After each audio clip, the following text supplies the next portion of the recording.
एक गरीब किसान का बेटा जिसने अपनी माँ के उन जेवरों का मूल्य अदा कर दिया जो उसने उसकी स्कूल की ड्रेस के लिए बेच दिए थे। 27 दिसंबर 2017 का वो दिन जब शाम 5 बजे एक बेटे ने अपने पिता को फोन कर अपना रिजल्ट बताया और पिता के कहे गए शब्द थे कि धन्यवाद बेटा, तूने इस बूढ़े बाप का नाम रोशन कर दिया। तूने अपनी सफलता से अपने बूढ़े पिता के जीवन भर के संघर्ष की साधना को ताड़ दिया। एक पिता के ये शब्द उस बेटे की खुशी को और अधिक अनमोल बना देने वाले वो मोती थे जिन्हें उसने अपने दिल में महफूज कर लिया। आखिर उस पिता ने अपने बेटे का जीवन संवारने में खुद को पूरी तरह खपा जो दिया था। दोस्तों, संघर्ष की ये दास्तां है राजस्थान के मिट्टी के एक छोटे से गांव गाजीपुर में जन्मे चेतन कुमार मीणा की, जिन्होंने अपनी मेहनत के दम पर अपने आईएएस बनने के सपने को साकार किया। चेतन के पास होने की खुशी से जहां पूरा परिवार जश्न में डूबा था, वहीं चेतन की आंखों में छलक रहे मोती रुकने का नाम नहीं ले रहे थे, क्योंकि सफलता की साधना सिर्फ चेतन ने नहीं की थी बल्कि उनके पूरे परिवार ने की थी। उनके माता पिता, जिन्हें ये तक नहीं पता था कि कलम कैसे चलाई जाती है, उनका बेटा आईएएस अफसर बन गया। उनके लिए इससे बढ़कर और क्या था। बीपीएल की श्रेणी में शामिल उनका संयुक्त परिवार कैसे और किन मुसीबतों से गुजरा, ये मात्र कुछ शब्दों में बता पाना शायद मुमकिन नहीं। उनका आईएएस में सिलेक्शन जैसे उन सभी तकलीफों का वो मरहम था जिससे उस लंबे सफर का उन्हें कभी मलाल नहीं रहेगा। चाहे फिर घर चलाने के लिए बेची गई भैंस हो या स्कूल की ड्रेस लेने के लिए बेचे गए माँ के गहने, खराब आर्थिक परिस्थितियों ने चेतन के मन को सीमित कर दिया था। वो 12वीं के बाद आईआईटी की तैयारी करना चाहते थे, लेकिन मजबूर हालातों के आगे हार कर नहीं कर पाए और अपने जीवन को दूसरी दिशा की ओर मोड़ लिया। हालांकि उनकी स्कूली शिक्षा उनके गांव के पास के विद्यालय से ही हुई थी।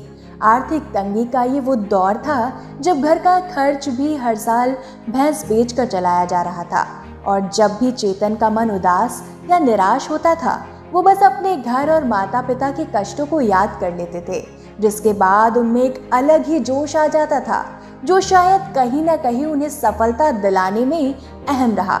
चेतन बताते हैं कि उनके माता पिता भले ही पढ़े लिखे नहीं थे, लेकिन उन्होंने हमेशा अपने बच्चों के लिए ऊंचे और बड़े ख्वाब देखे। वो जीवन के तमाम खराब हालातों से जूझते रहे, लड़ते रहे, पर हमेशा उन अंधेरों की छाया को अपने बच्चों से कोसों दूर रखने की कोशिश करते रहे। आईआईटी का सपना टूटने के बाद वो चाहते थे कि आईएएस की तैयारी करें और इसके लिए ग्रेजुएशन के तुरंत बाद दिल्ली आना चाहते थे, लेकिन दिल्ली में प्रतिमाह 10,000 का खर्च उठा पाना घर की ऐसी परिस्थितियों में असंभव था। इसलिए चेतन ने अपनी मंजिल के रास्ते को बस थोड़ा घुमा लिया। उन्होंने ये तय किया कि पहले जयपुर में रहकर ही एसएससी में जॉब पाई जाए। लेकिन सबसे अच्छी बात ये है कि चेतन ने सिर्फ सोच के पुलिंदे नहीं बनाए, मेहनत की, जिसका परिणाम आया और वो सफल भी हुए।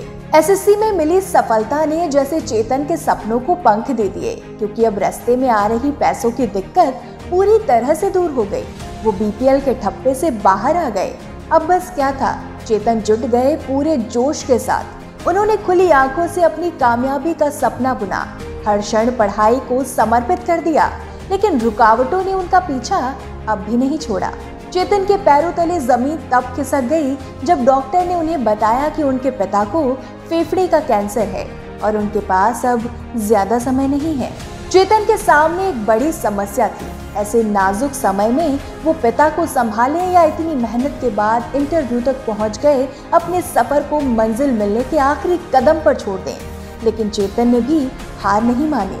मन में अत्यंत निराशा थी। अपने पिता को यूं पल पल मरते देखना और साथ में तैयारी भी करना, ये समय बेहद कठिन रहा। किंतु जब रिजल्ट आया तो चेतन के चित्त में जिस सुकून की खुशी थी वो शायद समझाई नहीं जा सकती। आईएएस में चयन होना वो सपना था जो उन्होंने खुली आंखों से देखा था, जिसके लिए चेतन ने ईश्वर का धन्यवाद किया। और उनके पिता बोले कि बेटा, अब मेरी साधना पूर्ण हुई, अब मुझे जीने की चाह नहीं। जिसके कुछ दिन बाद उन्होंने देह त्याग दी। ये कहानी प्रेरणा से भरपूर है।